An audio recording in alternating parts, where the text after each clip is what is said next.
Jawabannya langsung mengejutkan Jaksaan, begitu pula Myung, dan keterkejutannya itu dengan cepat berubah menjadi kemarahan. Dia sangat marah karena Hyun-soo mengacaukan segala kerja kerasnya ketika kasus itu seharusnya selesai. Dia malah membuatnya semakin rumit dan memutuskan untuk tidak mau mengambil kasus itu lagi.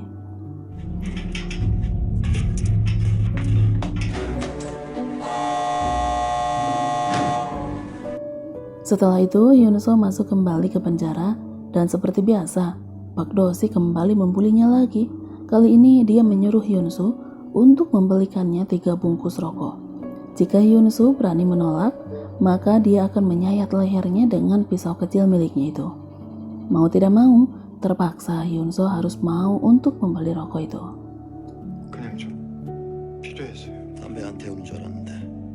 Hyun-soo yang menemui Doji tentu saja membuatnya terkejut. Karena selama yang dia tahu, Hyun-soo bukanlah seorang perokok, tapi pada akhirnya dia pun tetap memberikan Hyun-soo 2 bungkus rokok. Karena selama ini sebenarnya dia memiliki pelaturannya sendiri untuk setiap pembelian 1 bungkus rokok per harinya.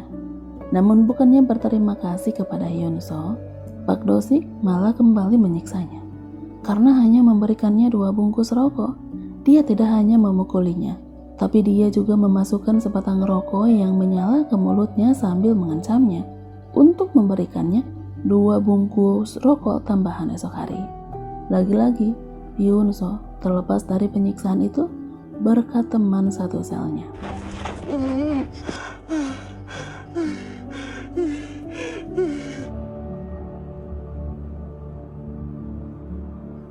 Karena tidak punya uang lagi, keesokan harinya Hyun-soo menelpon ayahnya dan memintanya untuk mengirim $1.000 ke rekening tahanannya.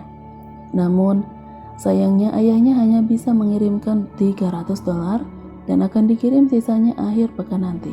그래. 당장에 보내줘야지. 근데 현수야. Setelah menerima uang itu, Hyun-soo bergegas membeli 2 bungkus rokok lagi dari Doji. Doji pun memberikan apa yang Hyun-soo inginkan. Tapi kali ini sorot mata tajamnya mulai mencurigai ada yang salah dengan Hyun-soo.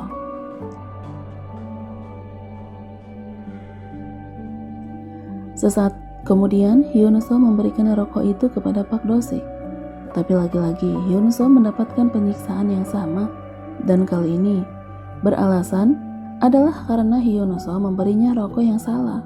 Dia mengatakan kalau Hyun-soo seharusnya memberikan rokok mentol kepadanya. Karena kesalahannya itu, Pak Do-sik memutuskan bahwa Hyun-soo harus dihukum dengan membakar tangannya, membuat Hyun-soo meronta, menangis histeris meminta ampun. Tidak lama kemudian, penyiksaan itu berhenti ketika Doji datang ke sana, membuat Pak Do-sik dan gengnya perlahan pergi meninggalkan Hyun-soo yang mengerang kesakitan.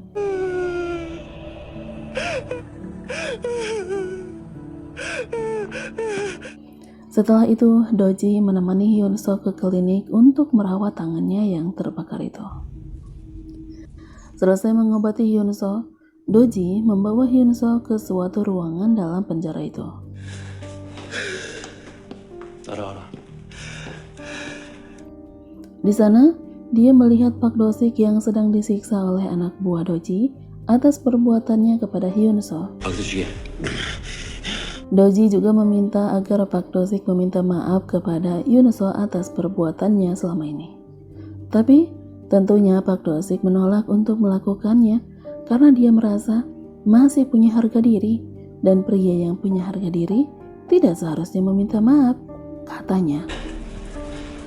Menerima jawaban seperti itu, Doji langsung naik pitam, memukul wajahnya, lalu menyiram tangannya dengan air mendidih. Doji melakukannya seolah dia sedang membalas semua penyiksaan yang diterima Hyun-soo sesuai dengan yang dia lakukan kepada Hyun-soo yang sengaja membakar tangannya.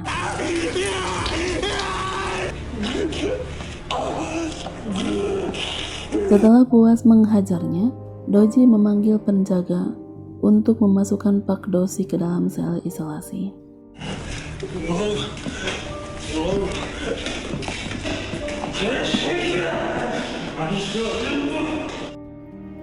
Scene kemudian berpindah pada Myung di mana kali ini dia menyerahkan kasus Hyun-soo sepenuhnya kepada Sojin, asistennya.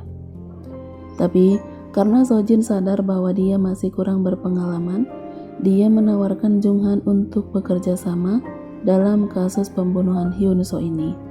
Dan akhirnya Jung-han menemui Hyun-soo, menyuruhnya untuk menandatangani persetujuan resmi kembali sebagai pengacaranya.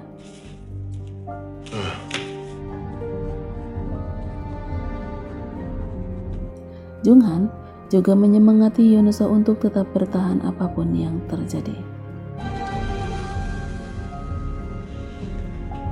Setelah itu, Doji meminta Hyun-soo untuk menemuinya. Doji menceritakan keadaan keluarganya saat ini, di mana adiknya yang kini telah pindah sekolah karena pembulian, dan ayahnya yang kini bekerja sebagai kurir setelah dipecat menjadi supir taksi. Doji juga mengatakan bahwa saat ini dia membutuhkan pertolongan Hyun-soo dengan membuatnya pergi ke rumah sakit. Tapi karena Hyun-soo tidak mungkin dibawa masuk ke rumah sakit begitu saja, mereka pun harus mempunyai alasan yang logis dengan cara mematahkan tangan Hyun-soo terlebih dahulu. Sebelumnya, Hyun-soo diberikan obat pereda nyeri terlebih dahulu untuk mengurangi rasa sakitnya. Di sini, Doji tidak memberitahukan alasan mengapa dia ingin Hyun-soo pergi ke rumah sakit. 스럽게 치료만 받고 나오면 돼. Sementara itu, Jung-han meminta bantuan mantan istrinya yaitu Hong Jung-ah untuk menemukan barang bukti di rumah Hong Guk-hwa, dan secara kebetulan Jung-ah ini bekerja di National Forensic Service sebagai peneliti senior.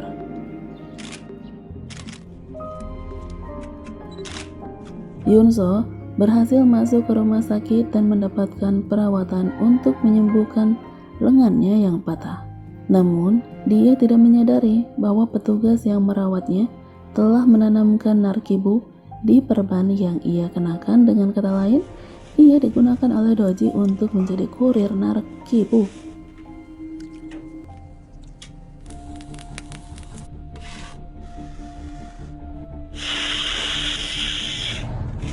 Keesokan harinya, sebelum Hyun-soo kembali ke pengadilan, Doji mengunjungi selnya dan memberikan pakaian baru berwarna putih untuk dipakai di persidangannya.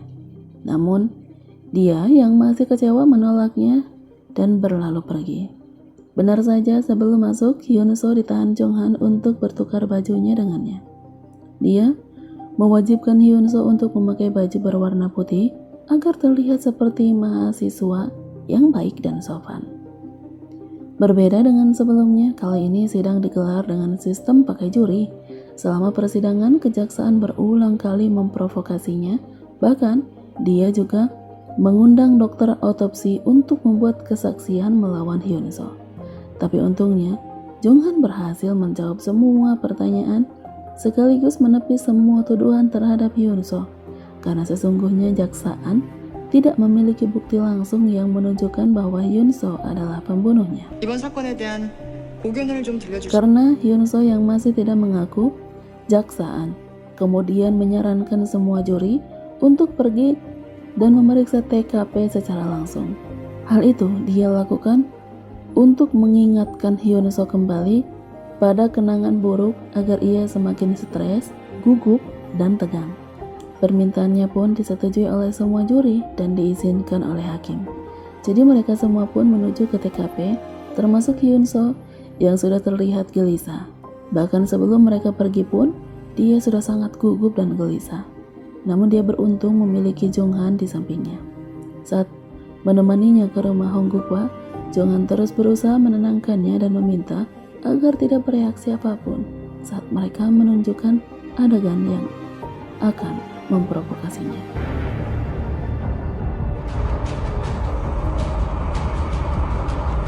Di dalam TKP, Pak Sambu memimpin pemeragaan adegan pembunuhan berdasarkan bukti dan petunjuk yang telah ditemukan.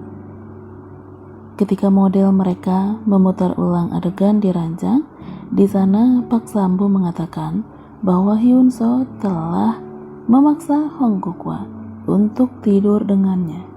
Tapi karena Hong Guk-hwa menolak, Hyun-soo marah dan terus menusuknya hingga mati.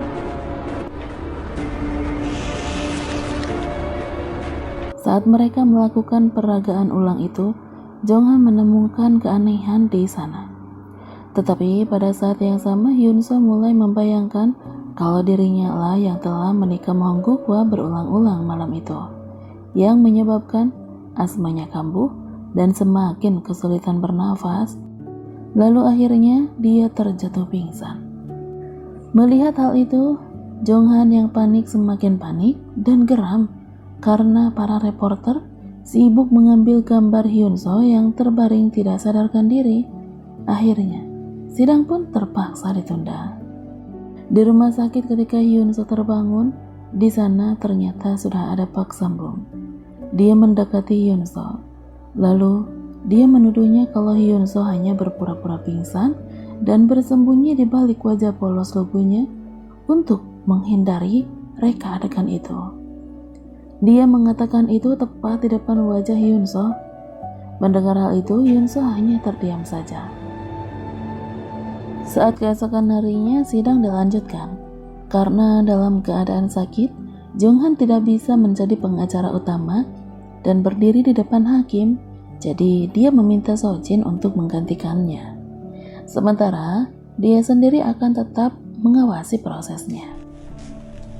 Saat sidang dimulai, jaksaan terkejut melihat Sojin sebagai pengacara pemula dijadikan pengacara utama. Dan benar saja, dia membuat kesalahan di pertama kali persidangannya. Ketika sidang akan dimulai, HP-nya malah berdering, dan hal itu membuat semua orang di sana terkejut. Lalu, Sojin pun meminta maaf kepada semua orang di ruangan itu karena dia lupa mematikan HP-nya. Meskipun gugup, tetap persidangan harus dilanjutkan. Dalam persidangan ini, jaksaan kembali menekan Hyunso dengan menghadirkan saksi-saksi, mencoba mengungkit masa lalunya. Dan puncaknya saat saksi yang dihadirkan mengatakan bahwa Hyunso memiliki temperamen yang buruk. Dia mengatakan kalau Hyunso melukai teman sekolahnya sampai kehilangan 2 giginya di masa lalu. Tapi tiba-tiba, Sojin mampu menjawab dan menepis semua tuduhan yang ditunjukkan terhadap Hyunso itu. Meskipun dia masih pemula, ternyata Sojin bisa membuktikan dirinya sebagai pengacara yang handal. 이상입니다. Setelah persidangan, kemudian Jonghan menemui Hyunso untuk menanyakan bukti yang telah dia temukan sebelumnya di rumah Hong Guk-hwa dan juga tentang Yeon Hyojung, wanita yang tinggal bersama Hong Guk-hwa. Mendengar hal itu, Hyunso ingat Hong Guk-hwa pernah memberitahunya tentang seorang teman yang dia biarkan tinggal bersamanya, tapi Hong Guk-hwa telah mengusirnya setelah mereka bertengkar hebat. Dengan petunjuk baru ini, Jonghan kemudian mencari Hyojung karena dia menduga kematian Hong Guk-hwa ada hubungannya dengan dia. Di sisi lain, Hyunso kembali ke penjara dan saat itu juga tim Badan Narkotika Nasional tiba di sana. Mereka ingin menyelidiki penjara setelah menerima laporan tentang adanya penyelundupan narkoba. Hal pertama yang dilakukan kepala tim investigasi adalah memeriksa rekaman CCTV untuk melihat narapidana mana yang baru-baru ini dibawa keluar menuju rumah sakit. Dan rekaman kamera menunjukkan Hyunso yang dibalut perban, menandakan dialah yang baru-baru ini pergi ke rumah sakit. Tanpa banyak kata, semua tim segera menggeledah seluruh sel, termasuk selnya Hyunso. Lalu mereka membawanya untuk diinterogasi. Hyunso yang tidak mengerti apa-apa hanya bisa menatap bingung saat tim interogasi menuduhnya menyelundupkan Narkibu ke penjara. Wanita itu bertanya bagaimana bahunya bisa patah di penjara, dan juga mengatakan bahwa perban yang dia kenakan waktu itu telah direndam di dalam cairan narkibu. Kemudian si mbak interrogator mulai memprovokasinya dan menyuruhnya untuk menyebutkan nama Doji sebagai orang yang menyuruhnya menyelundupkan narkibu. Tapi Hyunso tidak ingin mengkhianati Doji. Dia mencoba mencari alasan untuk membuatnya dan Doji tidak dicurigai. Bersama dengan itu, Doji juga diinterogasi di selnya oleh kepala tim investigasi. Kesal karena Doji tidak mau membuka mulutnya, pemimpin tim kemudian mulai mengancamnya. Tapi Doji yang memiliki jaringan yang kuat di dalam penjara berhasil membalikan keadaan dan balik mengancamnya, yang membuat tim investigasi harus pulang dengan tangan hampa. 네.